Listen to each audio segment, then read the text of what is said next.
Hi guys!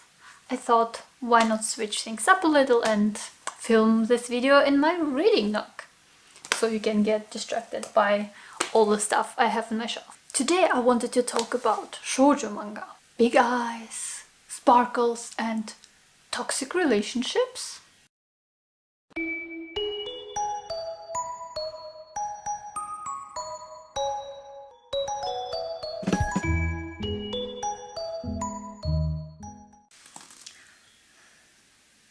This is actually pretty cozy. Maybe I should take a nap. No, I'm here to work. I think a lot of people assume that shoujo manga equals romance manga. But that wouldn't be quite correct. There are plenty of shonen manga that also concentrate on romance, and of course seinen and josei as well. I feel like I couldn't really think of a seinen example.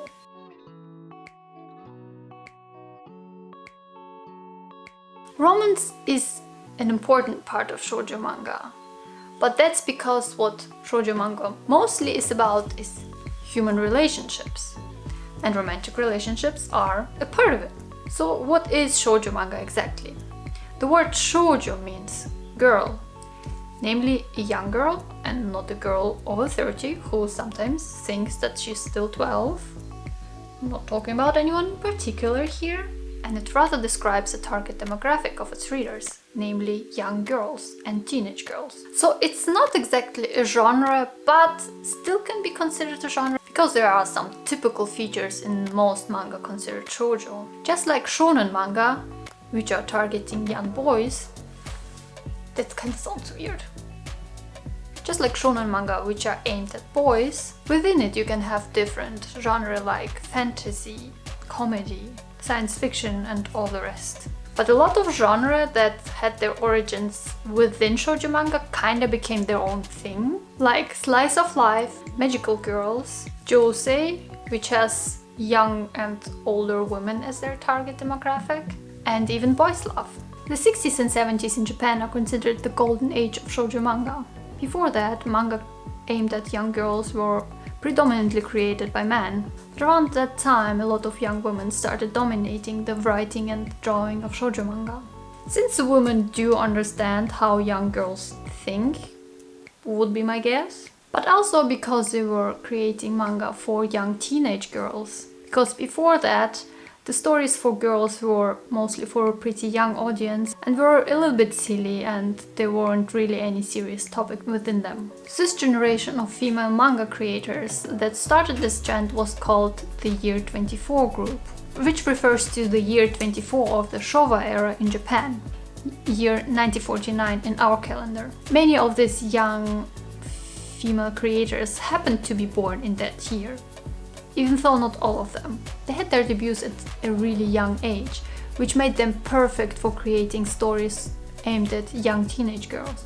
Among those creators were Hagiomoto, Satonaka Machiko, Asuka Sachiko, Aoiki Yasuko, and Ikeda Ryoko, whom you might know from The Rose of Versailles.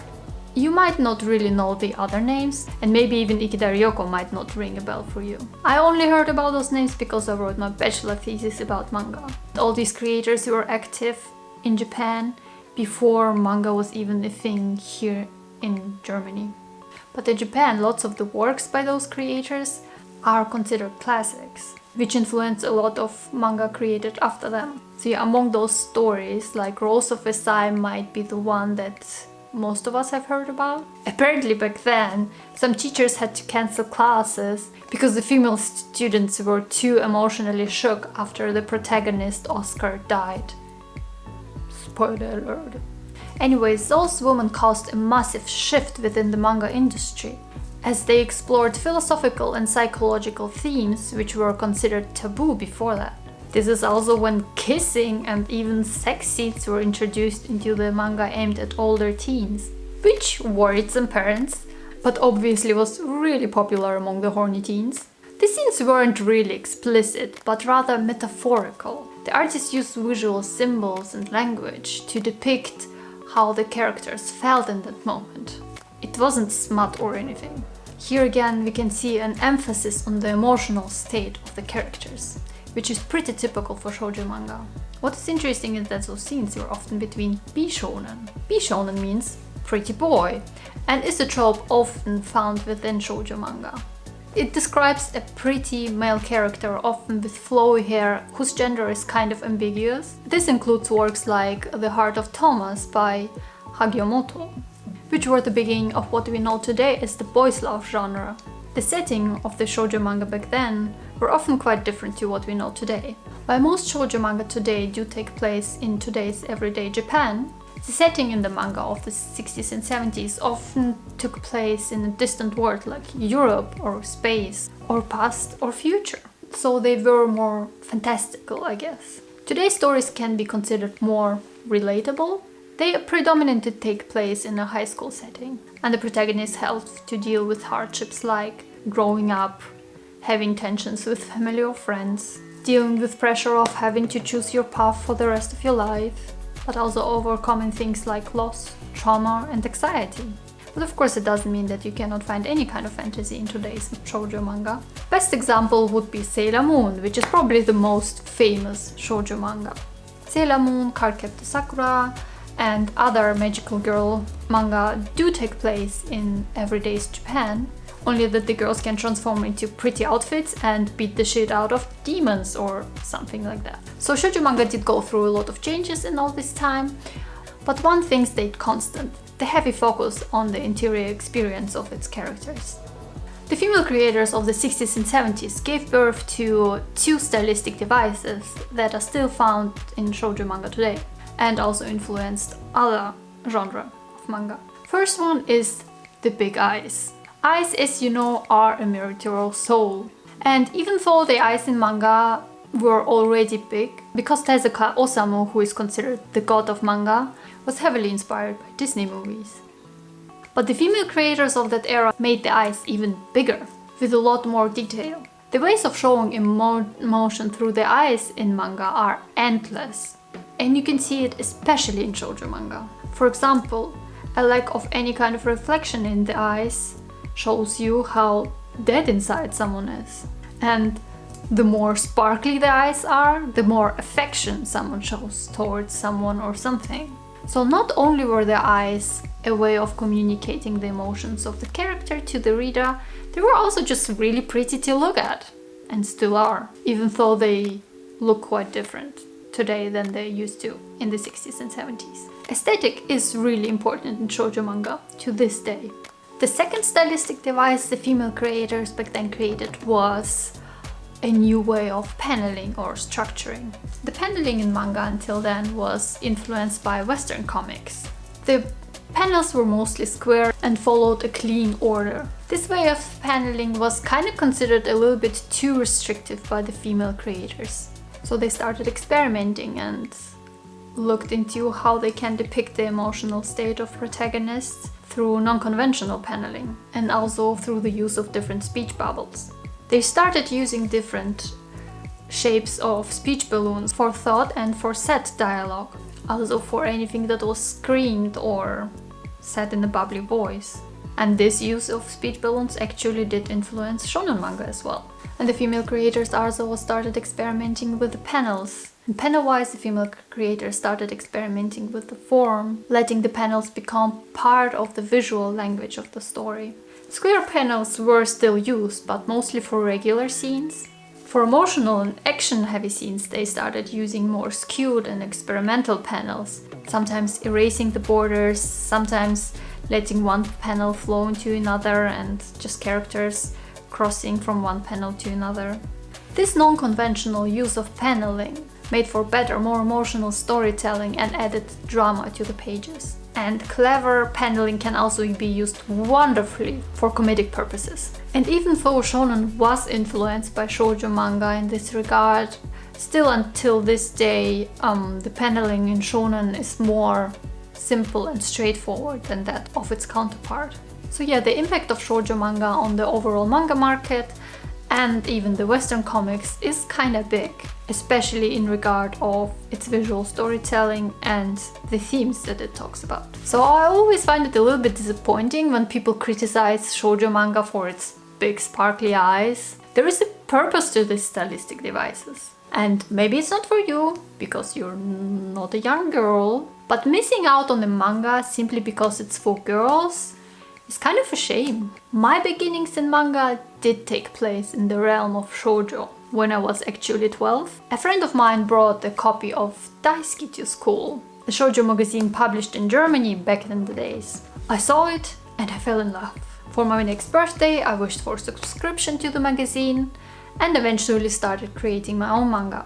When I just started, Missile Happy was the manga that influenced how I panel my stories back then. And even though by now I prefer a less chaotic way of paneling, and by chaotic I don't mean that the manga was hard to read, you have no difficulties following the story whatsoever, even the paneling is really non-conventional. Those mangas had a huge impact on how I tell my stories. Currently I often use Batman as a reference for paneling, which is not a shoujo manga, but is drawn by a woman.